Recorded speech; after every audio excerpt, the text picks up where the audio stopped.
Al final del vídeo anterior, que trataba sobre los principios del entendimiento empírico en general, se dejó abierta una pregunta que tenía que ver sobre la prioridad o no del tiempo respecto al espacio y por lo tanto la posible prescindibilidad del espacio en el modelo de filosofía trascendental.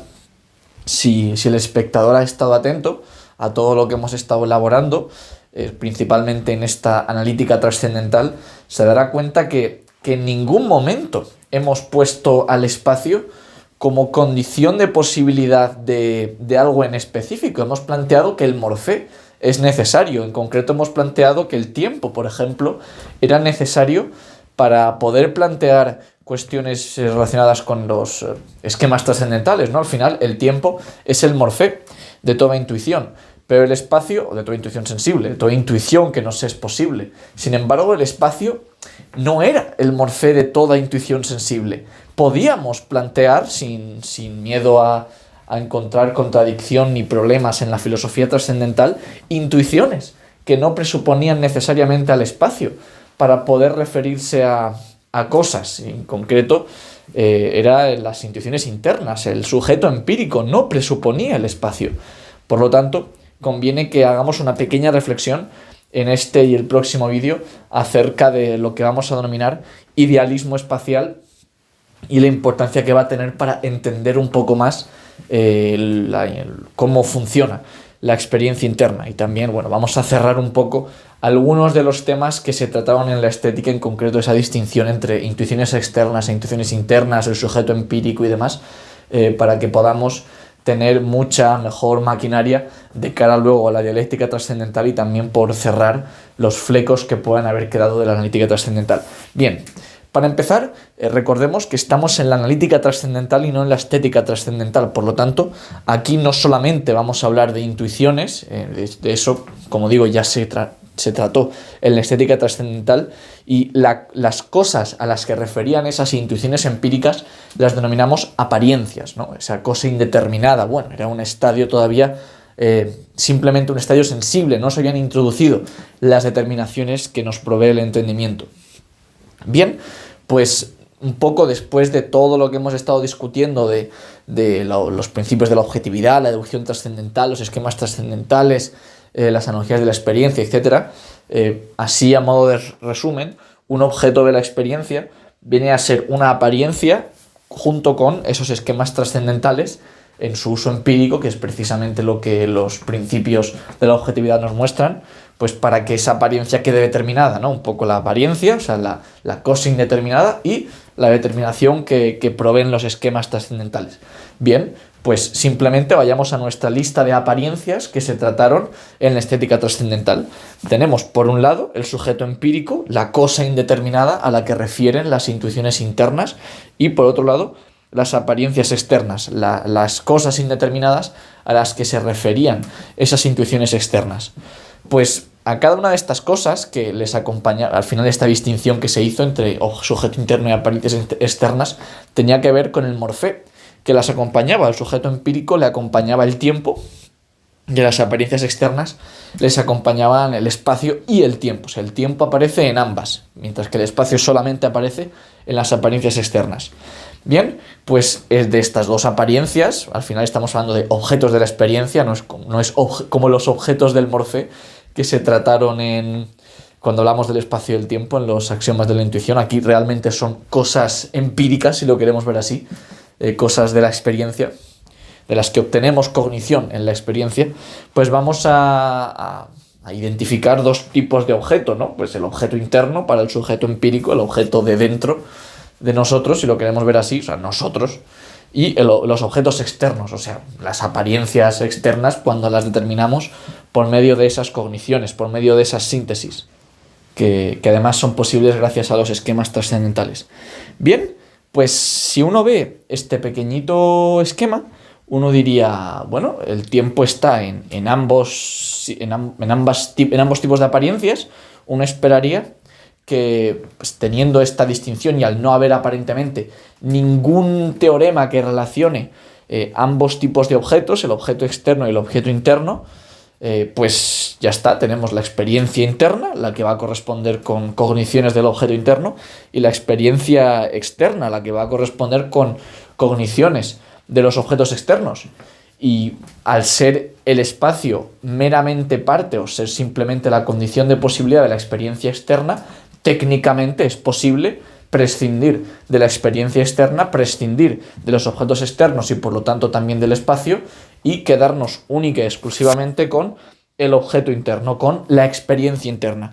Es decir, lo que estamos preguntándonos aquí, o el planteamiento que estamos haciendo es: ¿podría existir únicamente el sujeto empírico como objeto de la experiencia interna, siendo las apariencias externas meros entes de la imaginación? Es decir, que nosotros pues tenemos intuiciones en las que puede haber cosas, pero podríamos plantearnos, y no sería contradictorio, que realmente no haya nada en esas cosas, que realmente no haya ninguna cosa, ¿no? Que tengamos intuiciones, que recibamos información, pero que no haya nada. Pero no es que no haya nada simplemente porque nos hemos confundido en esta ocasión, como ocurre muchas veces, ¿no? Que tenemos intuiciones externas de cosas, por ejemplo, cuando tenemos un espejismo, realmente vemos que hay cosas, pero lo que estamos haciendo es equivocarnos al asociar las cosas que estamos viendo. Pues realmente no hay agua en el suelo, simplemente, o no hay un charco de agua en el suelo, simplemente está habiendo pues una refracción de la luz cuando está interactuando el gradiente de temperatura de la atmósfera con la propagación de los rayos de luz, ¿no? Eso simplemente sería una ilusión empírica. Ahora bien, si todos los objetos de la experiencia son ilusión empírica, entonces realmente lo que está ocurriendo aquí es que el único objeto que nos queda es el objeto interno, es el sujeto empírico. Todas estas circunstancias en las cuales pues percibimos un coche, o soñamos con una casa, o vemos un ordenador, todos esos momentos del tiempo en los cuales eso ocurre, realmente no hay nada allá afuera, siempre es una intuición interna, siempre diríamos que es información acerca del sujeto empírico. Es básicamente decir, el sujeto empírico está viendo un ordenador, el sujeto empírico está viendo una casa, el sujeto empírico está percibiendo un coche. Por lo tanto, esto es importante que quede claro: en estas intuiciones internas, el espacio es completamente prescindible. Que en muchos casos, por mucho que hablemos de ilusiones, seguimos manteniendo la tesis que hay intuiciones externas. Como digo, el caso de los espejismos, realmente decimos que hay una cosa ahí, simplemente nos hemos confundido al identificarla. Al plantear que todos los objetos son entes de la imaginación, realmente todas las intuiciones son intuiciones internas, porque en ningún caso hay información que venga de fuera. El plantear ya de por sí que venga de fuera ya presupone que hay un espacio fuera, pero aquí precisamente eso es lo que se está poniendo en duda. Por lo tanto, este planteamiento que estamos haciendo sé que es un poco complicado de interiorizar en primera instancia, pero realmente el planteamiento aquí es que el espacio, o sea, todas las cosas que están en el espacio, y por tanto el espacio mismo, se está poniendo en tela de juicio al plantear realmente un escenario en el cual todo ese mantra, toda esa carga que el espacio y los objetos espaciales llevan, pues está poniéndose en duda, ¿no? Se está siendo agnóstico a ese respecto. Así que vamos a definir idealismo espacial precisamente como la tesis bajo la cual la experiencia externa es ilusión empírica, toda la experiencia externa, mientras que la experiencia interna es objetiva. O sea, la experiencia interna sí que le vamos a dar un carácter objetivo. Este idealismo espacial, aunque lo planteemos como que la experiencia externa sea ilusoria, también lo podríamos plantear como un agnosticismo, ¿no? Una especie de tesis más débil, pero que a efectos de lo que estamos diciendo no va a importar demasiado, ¿no? Agnosticismo, pues la experiencia externa, vale, quizás no sea falsa o quizás no sea ilusoria, pero como mínimo es prescindible, ¿no? Realmente no la necesito para poder ser consistente dentro del agnosticismo trascendental, dentro del realismo empírico que siempre hemos planteado en esta lista de reproducción y en este canal. Lo dicho, una manera diferente de plantear este idealismo espacial, es decir, todas las intuiciones externas son intuiciones internas. Es decir, tenemos una representación de espacio, pues que sí, todos podemos representar nuestras intuiciones espacialmente cuando soñamos algo. por ejemplo, pues soñamos, representamos cosas en el espacio, pero realmente ahí no hay nada. O sea, se está representando el espacio, pero el espacio no está siendo una representación objetiva, ni por supuesto las cosas o las intuiciones que nos están llegando de cosas son realmente cosas que existan, son realmente objetos. El espacio ahí es mero accesorio, es una mera representación accesoria que no tiene ningún carácter de objetividad, ¿no? Eso entendemos que ocurre en los sueños. Normalmente sí que otorgamos al espacio valor objetivo en lo que no son sueños, en lo que consideramos que es la experiencia cotidiana, pero aquí eso es precisamente lo que se está poniendo en tela de juicio, ¿no? Otra manera de decirlo, pues como ya hemos dicho antes, todo objeto externo es ente de la imaginación, pero el objeto interno es real, ¿no? El objeto interno es una cosa que existe, los objetos externos, cuestionable o como mínimo, tenemos información indirecta de ellos, ¿no? Al final, muchos escenarios idealistas espaciales lo que plantean es que la información de nosotros mismos es directa, o sea, realmente obtenemos información de nosotros por nuestros propios medios, mientras que de los objetos externos lo obtenemos indirectamente, ¿no? Como que es información que nos llega a nosotros y entonces predicamos de la información que nos llega a nosotros. Eso también es un poco una de las razones por las cuales se suele decir que, bueno, pues yo no sé si existe el coche, yo sé que yo percibo el coche, de eso sí que estoy seguro, pero de que el coche exista no estoy tan seguro. Por lo tanto, yo existo porque yo estoy percibiendo cosas, pero el coche no sé si existe, ¿no? Esto suele ser un poco los planteamientos que un idealista o un agnóstico espacial podría plantearnos, ¿no? A nosotros, a un filósofo trascendental o simplemente a una persona que está reflexionando escenarios posibles.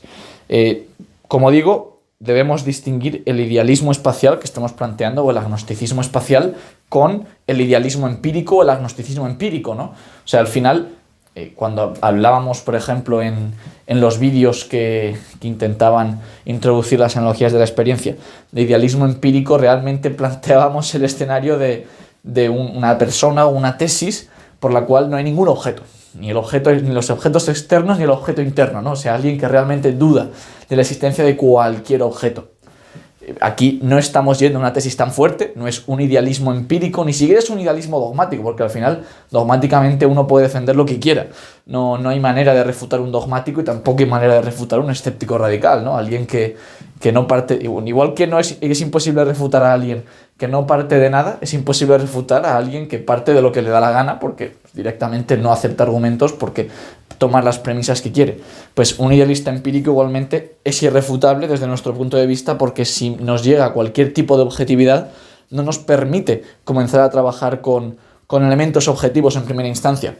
Pero démonos cuenta que el idealista espacial sí que plantea un escenario objetivo, sí que tiene una noción de objetividad y es precisamente la del objeto interno, sí que plantea que existe un objeto, él, ¿no? El sujeto empírico, el objeto de la experiencia interna.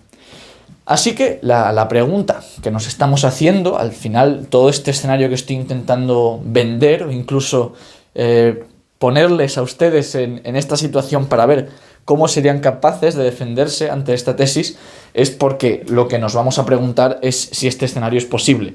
Principalmente si el idealismo espacial es compatible con la filosofía trascendental, ¿no? Si uno puede ser filósofo trascendental, si uno puede tener, digamos, los mismos elementos trascendentales que por lo menos tengo yo, el autor de este canal, de esta lista de reproducción y de este canal de YouTube, y a la vez defender el idealismo espacial.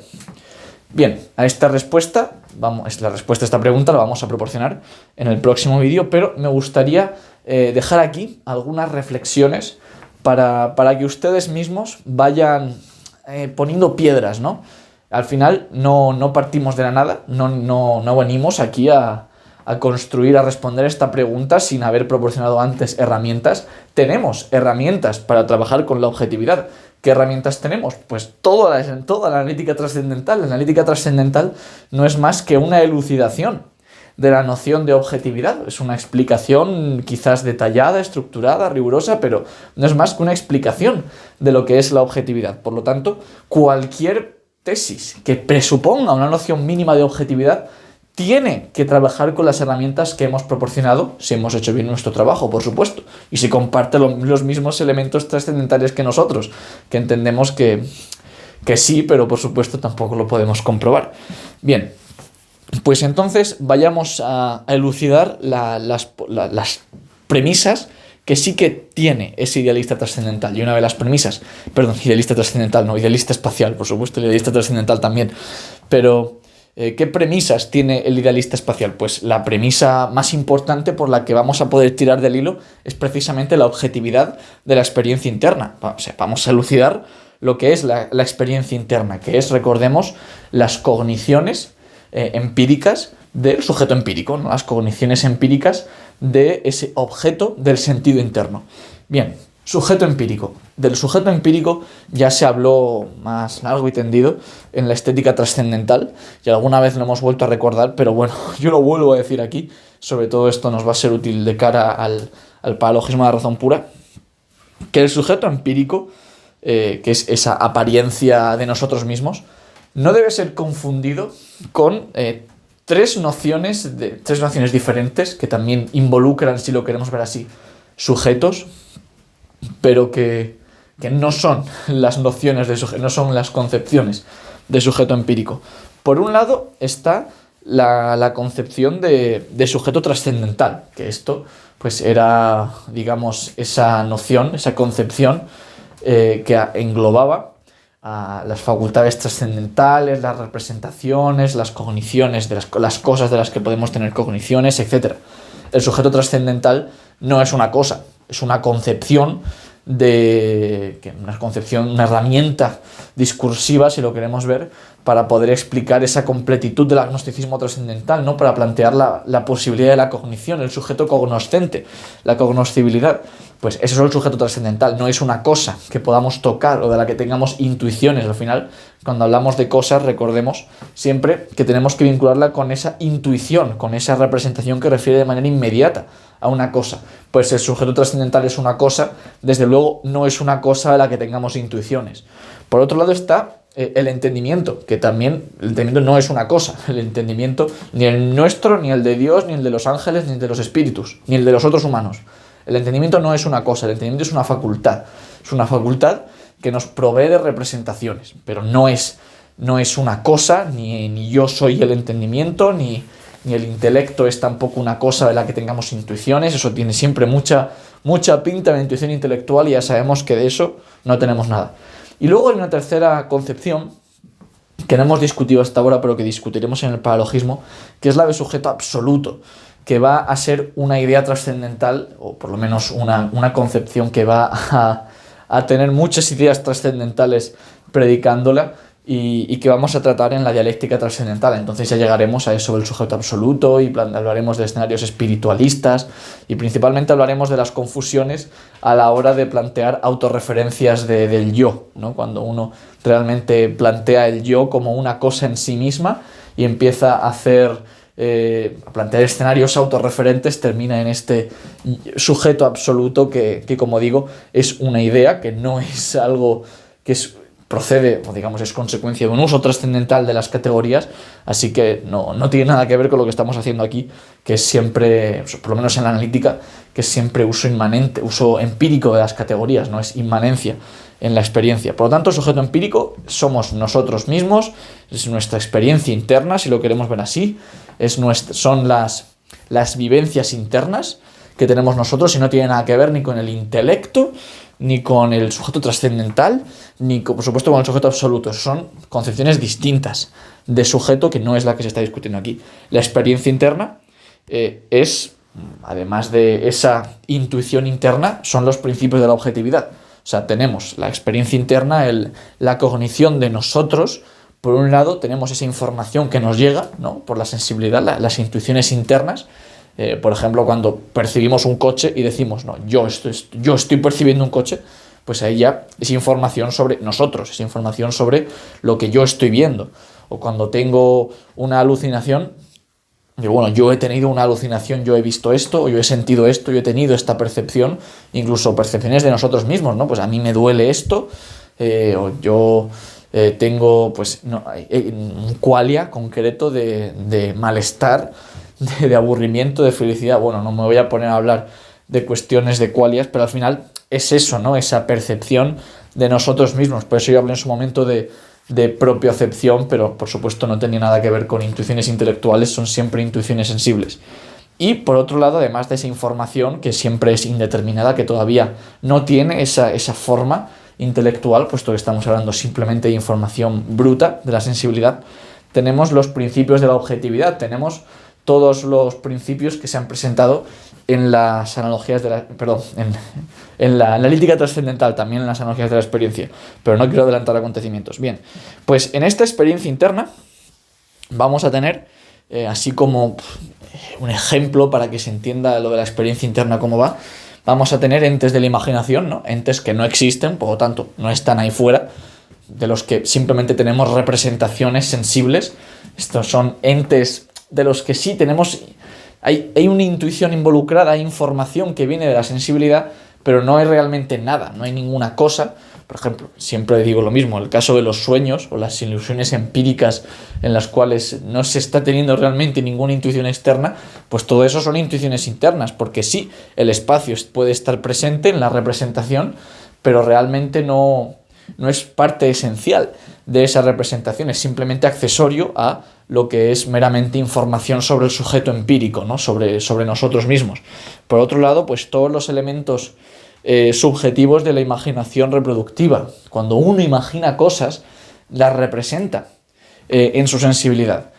Cuando en cualquier escenario que una escena que ya ha vivido y la recuerda y la muestra en la intuición empírica, en esa imaginación reproductiva, realmente no hay nada, o sea, no hay ninguna cosa que exista allá afuera a la que podamos señalar o que podamos decir que es un objeto externo de la experiencia. No, eso son simplemente intuiciones internas, es simplemente información que ciertamente somos receptores de la misma, se encuentra en nuestra sensibilidad, pero simplemente es, lo dicho, información acerca del sujeto empírico, es receptividad del propio sujeto empírico. También a mí me gusta mucho recordar esa vocecita que suena cuando pensamos, pues esa vocecita no es realmente no es una vocecita, no es información, no es una percepción de un objeto externo, es el sujeto empírico, ¿no? Si lo queremos ver así, realmente no hay una voz allá afuera que nos está hablando, somos nosotros mismos. Y bueno, lo dicho, todos estos escenarios de imaginación, de realmente que no haya nada, pero nos lo hayamos inventado nosotros o nos lo hayamos imaginado nosotros, o incluso las propias cosas que vemos, que sí que asociamos a que nosotros estábamos ahí viéndola, ¿no? Pues todo eso, y por supuesto los sentimientos, todo eso es lo que podemos englobar, o todo eso presupone, por supuesto, en algún momento una intuición interna, porque si no estuviese esta intuición interna, no nos podríamos referir a nosotros mismos. Es por eso, por lo que la intuición interna es relevante y por lo que no podemos prescindir de la misma, ¿no? Sobre todo para poder hablar del sujeto empírico y para poder hablar de esa experiencia interna que entiendo todos presuponemos y que por lo menos el idealista espacial suele presuponer, ¿no? No suele ser agnóstico acerca de la misma. Si la fuese, sería también idealista empírico, ya sería escéptico de toda experiencia. Bien, además de todos estos elementos, por supuesto, está el morfé temporal. El tiempo está presente en todos estos escenarios. Es completamente imposible imaginar un escenario de la experiencia interna en la que no esté involucrado el tiempo. El espacio, como decimos, es accesorio, simplemente está en esas representaciones, pero entendemos que la cosa a la que esas representaciones refieren, en el caso de que no haya ningún objeto ningún objeto externo al que se esté refiriendo, es precisamente al sujeto empírico, que no presupondría el tiempo. Así que todos estos elementos que estoy intentando englobar aquí, el morfé temporal, los sueños, los sentimientos, la vocecita que suena cuando pensamos, los entes de la imaginación, los elementos subjetivos de la imaginación reproductiva, todo eso no presupone el espacio. Ahí el espacio no es condición de posibilidad. Por lo tanto, en todo lo que tiene que ver con intuiciones internas, que es lo que precisamente estaba intentando plantear aquí, el espacio no es necesario. El tiempo sí es necesario, el espacio no lo es. Por lo tanto, hasta aquí el idealista espacial está siendo consistente con sus tesis y no hay nada que estemos aquí explicando que sea novedoso. Estamos simplemente lucidando lo que es la experiencia interna. Ahora bien, la experiencia interna, además de la intuición interna que estamos explicando aquí, esa información que no presupone espacialidad, esa información de los sentidos que no presupone espacialidad y con la que nos referimos a nosotros mismos. Además de eso, tenemos que añadir los principios de la objetividad.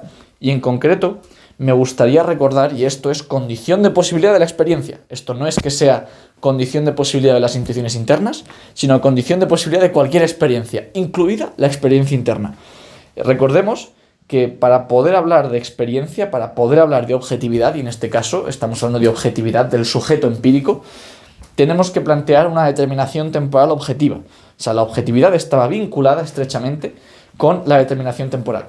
¿Qué entendemos por determinación temporal? Pues aquí he puesto un diagramita en el que está pues, ese tiempo en el que va pasando y nosotros vamos marcando hitos, ¿no? Tenemos esa determinación temporal en la cual determinamos cada percepción como ocurriendo en un tiempo, puesto que aquí no estamos realmente refiriéndonos a una cosa y diciendo que esa cosa está en X tiempo porque no hay ninguna cosa, solamente estamos nosotros, o por lo menos cuando uno habla de experiencia interna es de sí mismo al que se está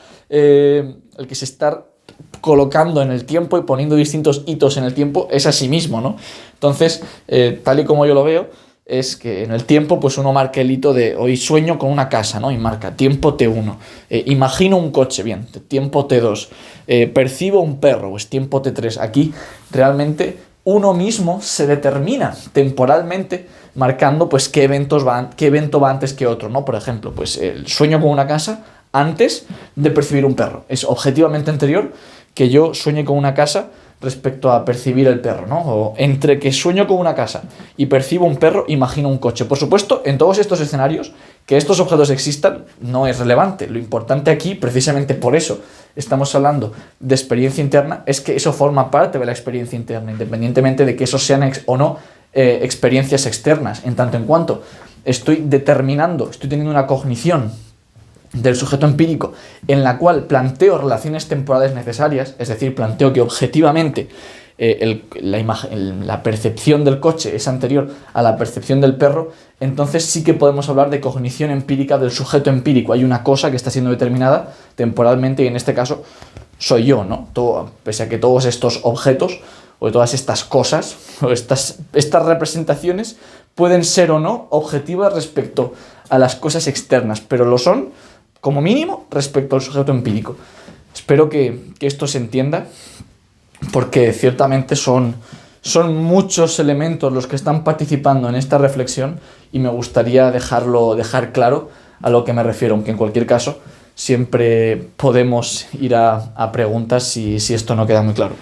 Pero bueno, el punto al que quiero llegar es que para poder hablar, y esto recuerden que es simplemente la motivación de cómo tenemos que ir reflexionando acerca del idealismo espacial.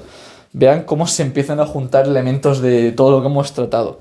Bien, pues para poder hablar de determinación temporal objetiva, para poder marcar esos hitos y decir que un evento ocurre objetivamente antes que otro, ¿no? Como nos gusta tanto en la experiencia, en esa cognición empírica de objetos, tenemos que presuponer el principio de sustancialidad. Esto es un teorema que ya se planteó y se demostró en su momento, es la primera analogía de la experiencia, y nos dice que para poder tener esa referencia determinada, relaciones necesarias en el tiempo, que necesitamos para poder marcar hitos y decir, pues es objetivamente anterior la percepción de esta cosa, esta percepción, a esta otra percepción, la relación en el tiempo de manera objetiva. Pues bien, para poder hacer eso necesitamos una sustancia. Necesitamos una sustancia permanente en el tiempo, una cosa, un objeto que esté ahí permanente en el tiempo y del que podamos referirnos para poder decir, bien, este objeto está en este momento aquí y está en este otro momento aquí. Y respecto a esa referencia de esa cosa permanente es que yo puedo identificar orden temporal, por ejemplo, o simultaneidad temporal. O sea que el tiempo objetivo, la objetividad, o en este caso la objetividad de la experiencia interna, siempre tiene que estar vinculada necesariamente con el cambio de una sustancia. Recordemos pues eso, ¿no? Una misma sustancia, en este caso he puesto una pelotita, en la cual identificamos el tiempo T1' con el tiempo interno T1 de que sueño con una casa, el tiempo T2' lo identificamos con el tiempo T2 interno de que imagino un coche, el tiempo T3' lo identificamos con el tiempo T3 interno de que percibo un perro. Pues bien, esos T', esos T's que refieren a ese objeto, son los que nos permiten identificar de manera objetiva cuáles de los eventos ocurren antes. Ahora bien, creo que ustedes mismos ya en cómo estoy planteando este problema se habrán dado cuenta de lo que ocurre aquí, y es que necesito eso permanente a lo que poder referirme cuando pretendo plantear en este caso la ordenación temporal, ¿no? La determinación temporal de esas relaciones necesarias. Y claro, la pregunta que yo les tengo que hacer aquí, y es precisamente la que vamos a responder en el próximo vídeo, que ya se pueden estar imaginando la respuesta por cómo estoy formulando el problema, es si es posible algo permanente sin espacio. Es decir, si negamos objetividad al espacio, si realmente decimos que el espacio es una mera representación ilusoria o por lo menos accesoria a nuestras intuiciones internas, pero que realmente no provee ninguna información objetiva, el espacio al margen de la referencia a nosotros mismos, realmente siendo el tiempo lo único fidedigno, por lo menos respecto a la forma de las cosas, la forma del sujeto interno, ¿es posible imaginarse un escenario donde haya algo permanente sin espacio, únicamente con tiempo? O sea, tenemos la dimensión temporal, la variación temporal, y tenemos que imaginarnos una cosa, un objeto que es permanente en el tiempo, pero que no hay ningún espacio en el que podamos imaginárnoslo. Bien, lógicamente esto es posible porque al final no es contradictorio con las concepciones que hemos introducido en ese planteamiento. Ahora bien, aquí lo importante no es que sea lógicamente posible, sino que sea posible en términos de imaginación productiva. Si puedo producir una representación sensible a la que poder referirme como sustrato de ese, bueno, en este caso como permanente de ese tiempo objetivo al que necesito acudir para poder ordenar, para poder organizar los eventos de la experiencia interna, ¿no? Y aquí, evidentemente, la pregunta que estamos haciendo es ¿qué significa que una cosa cambie, que una sustancia cambie, una sustancia permanente cambie, sin referencia espacial? ¿Qué significa el cambio sin la referencia espacial? Porque, bien, en el espacio podemos dejar algo permanente que cambie en el tiempo. Tenemos el espacio como eso permanente sobre el que los objetos que permanecen en el tiempo se encuentran, ¿no? Esos objetos externos que están permanentes ahí, que existen y que uno los deja de mirar y vuelve a mirar y siguen estando ahí y que simplemente cambian sus accidentes. Ahora bien, si uno es idealista espacial, puede realmente formular o imaginarse o representarse sensiblemente ese cambio, ese tiempo objetivo, ese sustrato del tiempo objetivo sin el espacio.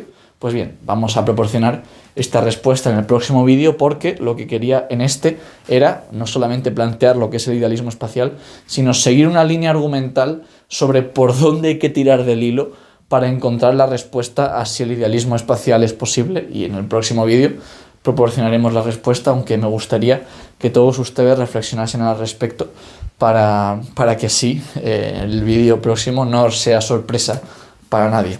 Pues bien, espero que se haya entendido el planteamiento. Este vídeo es bastante difícil porque requiere entender muchos elementos que se han discutido previamente, pero espero que me haya explicado de la mejor manera y que todo esto se vaya entendiendo y que se vea cómo se empiezan a relacionar y a vincular elementos diferentes de esta lista de reproducción. Así que nos vemos en el próximo vídeo para proporcionar la respuesta, y un saludo a todos.